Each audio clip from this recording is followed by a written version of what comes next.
Ever wondered why men and women behave the way they do in relationships? Could biology hold the answers?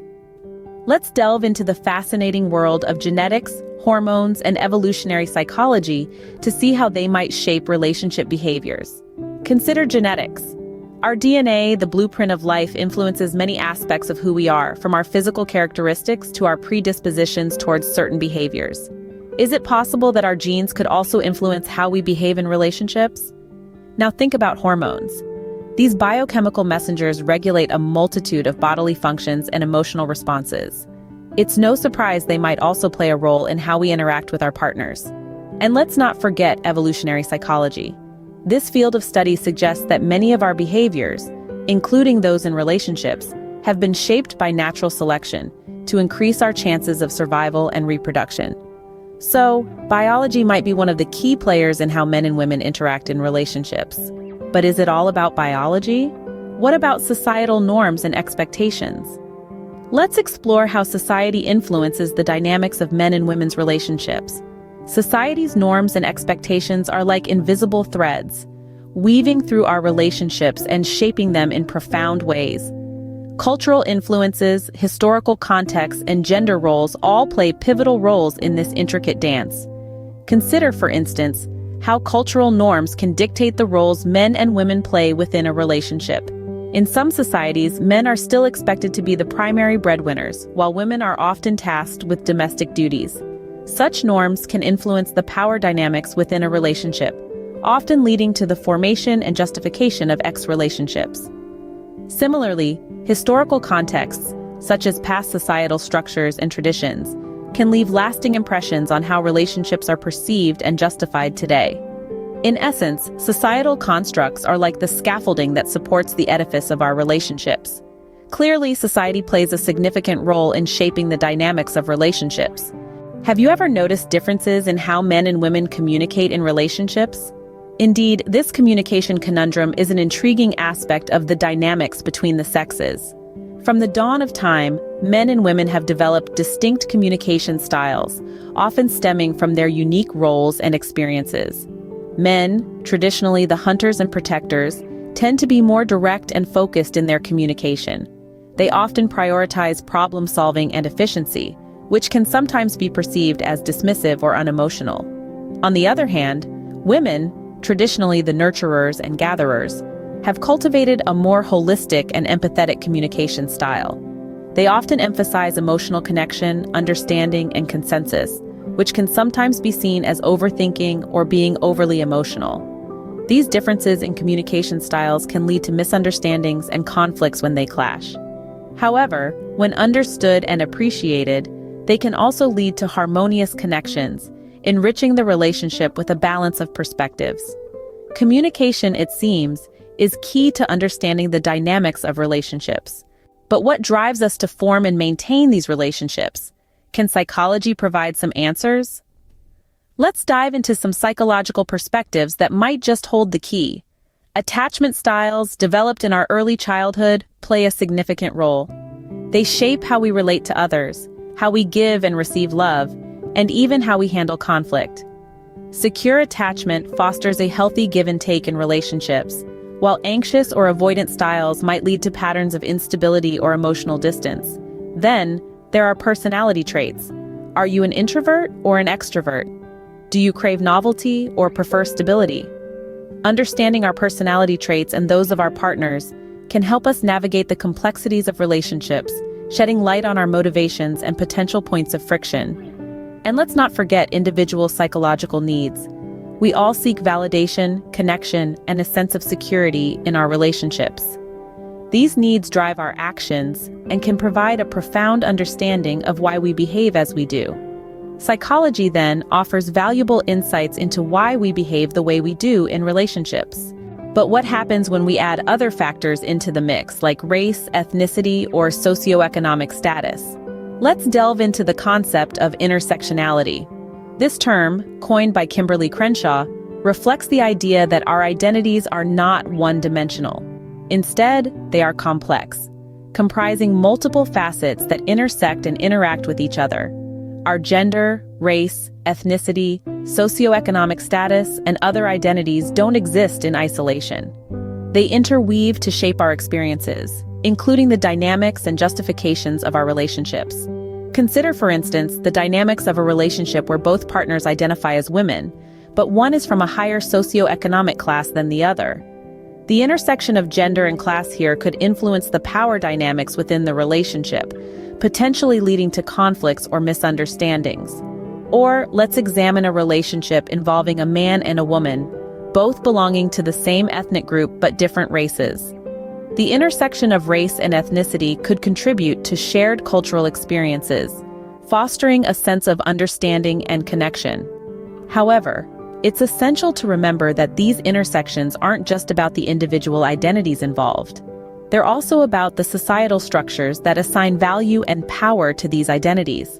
For instance, a society where certain racial or ethnic groups are marginalized may impose additional pressures on relationships involving individuals from these groups. Moreover, these intersections can also influence the justifications for our relationships. For example, a relationship between a man and a woman from different socioeconomic statuses may be seen as a symbol of social mobility or an act of rebellion against classist norms. These examples underscore that intersectionality is not a mere buzzword. It's a critical lens for understanding the multidimensional aspects of our identities and their impact on our relationships. It prompts us to acknowledge and navigate the complexities of our diverse identities rather than oversimplify them or ignore their implications. Intersectionality, it seems, adds another layer of complexity to our understanding of relationship dynamics. But how are modern societal shifts and changing attitudes towards gender roles influencing relationships? As we step into the 21st century, we're seeing a significant reshaping of traditional relationship patterns. The dynamics of relationships between men and women are no longer confined to the age-old norms and are evolving in response to societal changes. Let's take a look at how the evolving nature of relationships challenges or aligns with traditional justifications. Today, gender roles are no longer strictly defined.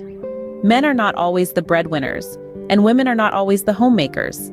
This shift has led to a reevaluation of what constitutes a relationship, with equality and shared responsibilities becoming the new norm. The rise of the digital age has also brought about a revolution in the way relationships are formed and maintained. Online dating, social media, and digital communication have transformed the relationship landscape, making it more diverse and inclusive. Moreover, the awareness and acceptance of different sexualities and identities have also challenged the traditional binary view of relationships. Today, we see an increasing recognition of same-sex relationships, non-binary and gender-fluid identities, and polyamorous relationships. However, these evolving paradigms do not necessarily mean a complete abandonment of traditional relationship norms. For many, the traditional roles provide a sense of security and familiarity. The key here is choice, the freedom to choose the relationship dynamic that best suits one's needs and preferences. Yet it's important to note that these shifts are not without their challenges. The transition from traditional norms to evolving paradigms can create tensions and conflicts, as individuals and societies adjust to these changes. This is where open communication, understanding, and flexibility play an essential role. In conclusion, the evolving nature of relationships reflects the changing societal attitudes towards gender roles and the individual's freedom to choose their relationship dynamics. While these changes can create turbulence, they also open up a world of possibilities for diverse, inclusive, and equal relationships. The landscape of relationships, it seems, is ever-changing. But what about intimacy? How does it contribute to the dynamics of relationships? Intimacy is not merely a physical phenomenon, it's a deep-seated connection that weaves itself through all aspects of a relationship. Emotional intimacy, the sharing of feelings and experiences, forms a cornerstone in the dynamics of relationships. It's the bedrock of trust, the glue that binds two individuals together. Then there's intellectual intimacy, a shared understanding or a meeting of minds, creating a rich tapestry of shared ideas and beliefs. This form of intimacy allows for stimulating conversations, mutual respect, and a deep sense of understanding. Physical intimacy, often the most recognized form, is more than just a physical act. It's a language of love, a way of expressing affection, and a means to strengthen the bond. Each of these aspects of intimacy contributes uniquely to the dynamics of relationships, helping justify various relationship patterns. Intimacy, it turns out, is a crucial aspect of relationships. What are the current conversations surrounding relationships? Are our perspectives evolving? Diverse voices are rising to the fore, sparking vibrant conversations about relationships. In this digital age, open dialogues are shaping our understanding and acceptance of the multifaceted dynamics between men and women. There's a growing appreciation for cultural nuances. Traditions across the globe, from the East to the West, are being dissected and discussed, paving the way for a more inclusive understanding of relationship dynamics. And let's not forget the power of ongoing dialogues. These discussions, whether online or offline, are vital in challenging preconceived notions and stereotypes. They push us to reassess our beliefs, opening up the possibility for growth and change. We're seeing a shift in societal attitudes, a breaking down of rigid gender roles, and an acceptance of relationships that don't fit the traditional mold. So the conversation about relationships continues, ever evolving, just like the relationships themselves. So, what have we learned about the dynamics of men and women in relationships? We've peeled back the layers to reveal the biological blueprints, uncovering the role of genetics, hormones, and evolution in shaping relationship behaviors. We've examined societal constructs, scrutinizing how norms, expectations, and gender roles mold our relationships. We've disentangled the communication conundrum, understanding how distinct patterns of dialogue can lead to harmony or discord. We've delved into psychological perspectives, shedding light on motivations and justifications. We've explored the intersectionality of race, ethnicity, socioeconomic status, and gender, appreciating how these factors shape our relationships. We've acknowledged evolving paradigms, recognizing how modern shifts challenge or reinforce traditional justifications. We've intimately explored emotional, intellectual, and physical connections, realizing their role in various relationship dynamics. And finally, we've engaged in contemporary conversations, appreciating the diverse perspectives that enrich our understanding of relationships. While the dynamics of relationships are complex, understanding these aspects can help us navigate our own relationships more effectively.